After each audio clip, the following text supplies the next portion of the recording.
Avoir un bon taux de canopée en ville a plusieurs vertus. D'avoir des villes plus fraîches, donc réduire les îlots chaleur urbains, préserver la biodiversité locale et enfin augmenter les surfaces de loisirs et de bien-être en ville.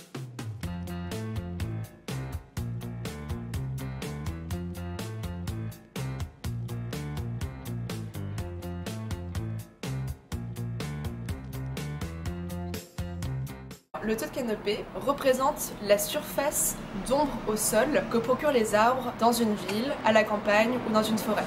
Par exemple, un taux de canopée d'une forêt normale devrait être de 100%. Avoir un bon taux de canopée en ville a plusieurs vertus. La première, ce serait d'avoir des villes plus fraîches, donc réduire les îlots chaleur urbains, préserver la biodiversité locale et enfin augmenter les surfaces de loisirs et de bien-être en ville. Cet indice pour déterminer les zones à boiser dans une ville ou dans une région ou dans un pays. C'est pour éviter les déséquilibres entre différentes régions ou quartiers. Aujourd'hui, le taux de canopée est considéré comme une infrastructure verte à part entière. Elle est le signe d'une bonne santé environnementale et sociale d'une ville. Le taux de canopée du Grand Montréal, selon la communauté métropolitaine de Montréal, était en 2019 de 26%. Depuis 2011, le taux de canopée a plutôt bien augmenté à Montréal.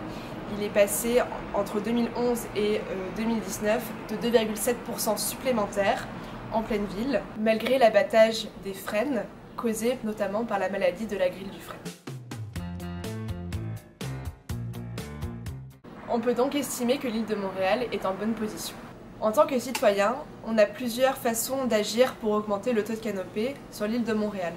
On a plusieurs programmes qui existent, qui peuvent aider les particuliers comme les professionnels à augmenter justement ce taux de canopée-là. Il y a Verdir le Sud, qui est un programme piloté par le regroupement des écoquartiers et financé par l'INSPQ, qui est l'Institut national de santé publique du Québec, qui propose de déminéraliser et de désasphalter les espaces publics afin d'y planter des arbres, des arbustes et de la végétation. Il y a également le programme Un arbre pour mon quartier, qui est également piloté par le regroupement des écoquartiers. C'est un programme qui vise à vendre des arbres et des arbustes à bas prix afin qu'ils viennent verdir les espaces privés.